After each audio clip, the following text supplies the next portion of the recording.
Where it goes is a matter of what the market says. The big question is who should pay for it. I don't think we want our city to be in the hotel business, in the convention center business. We're not really good at that. It's not what we do.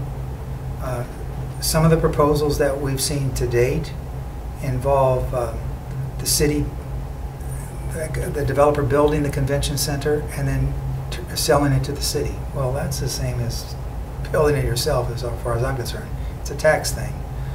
I do think if we have a qualified developer who's going to put in a hotel and a convention center, we ought to give them some assistance, like utilities, maybe a PUD, a planned utility district, maybe some tax incentives.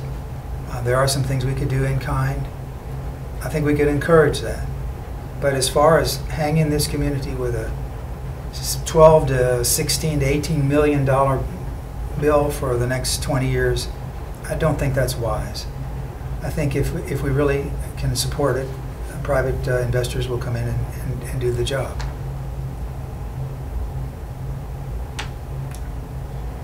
There are a lot of things that we've heard candidates and you today say as priorities and things that I think, things that you would like to encourage. I think you listed infrastructure, small businesses or business, job growth, medical personnel coming in with the word, I want to encourage these things.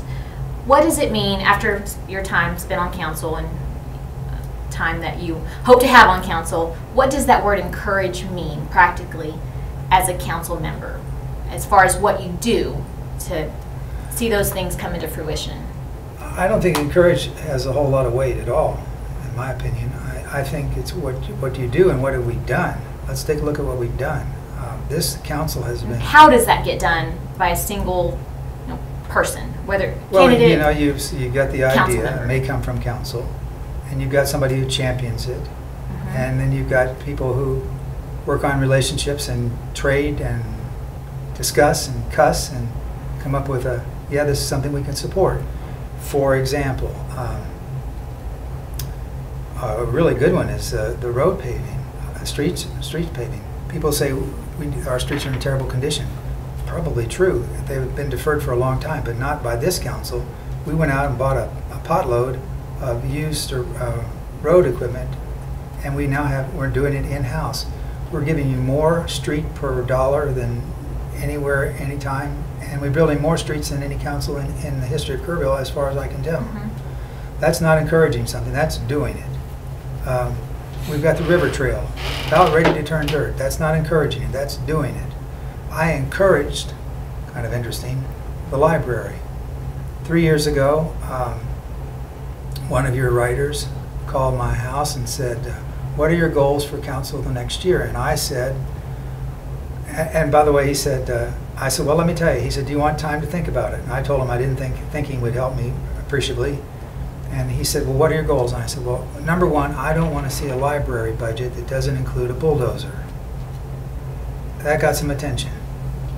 And since then, I've been poking. That's, in other words, encouraging, and say, let's get off our duff, let's get this library fixed. We've applied for an $86,000 stimulus fund grant for a new roof. We've got the wonderful people at HEB who seeded us with $1 million plus. We've got an incredible plan, and I'm there saying, build me a library, but not a brand new 1950 library. Build us a library that's for 2050. Let's look into the future. That's strong encouragement, and we put a few bucks in too, but that's what encouragement can get done. You know, something as simple as fire station number 4. That improved our ISO rating, and I don't know what ISO means, but it improved our ISO rating sufficiently that our insurance rates for fire went down 15%. That's doing something. We are building the Burksdale lift station, $653,000. Yeah, is that right? No, it's more than that. It's a couple million. I'll look it up for you in a minute. But the Burksdale lift station, that is the first project on a whole series of projects is going to take us to $30–40 million worth of infrastructure improvements on our. That's not encouraging. That's doing. And your role as a council member, is that bringing up the ideas? Is it a simple yes. vote, or Yes. how are you involved along the way on each of Yes. those projects? Well, you know, we each have different gifts and talents. God didn't make us all the same, just equal. And so you get a guy like Bruce Motherall or our former Mac Hamilton. These guys are engineers, and they can look at the problem and they can explain it to guys like me who are marketing guys, and it makes sense. And so we support it. So sometimes it's coming up with the idea. Sometimes it's just being willing to step out and vote. Let me tell you, this infrastructure improvement on our wastewater system is going to take your rates through the ceiling, period. There's no getting around it. They're going to be expensive. My role in that was to say, well, let's see, looking based on the debt, they said, well, you've got to go up this much this year, and this much this year, and this much this year, and then this much. And I said, let's just smooth it out so the rates go up on a consistent percentage. And let's put this money that we collect in the good years and let's stick it in an escrow fund so it's not spent. So there's a lot of, you know, while I'm not the wastewater expert here by any means, there are other things that work around it. So your vote is important. Talk about an important vote. When we hired Todd Parton, we had two candidates that were different as night and day, but so close, so close. In fact, so there were two councilmen for each of the candidates, and I sort of cast the deciding vote for Todd, and I am so glad I did. He's a terrific city manager.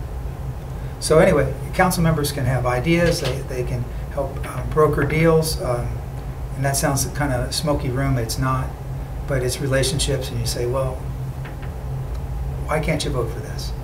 Let's talk about it. I guess that's not brokering a deal, but we do talk. But we don't talk more than two at a time. You are a famous, or maybe infamous fan of PowerPoint. Yeah. Tell me, what do you see as a better means of getting information to the public? Oh man, I'm glad you asked that question. If I could control it, I would put a copy of the newspaper every day on every lawn. I think it's unforgivable for someone to live in a community and not be informed about their local community, their community. I think that's unforgivable. And you have people who are well educated, who are moneyed, and don't read the paper, and don't watch local news, and don't listen to local news, but they have opinions, which just kind of frosts me from time to time.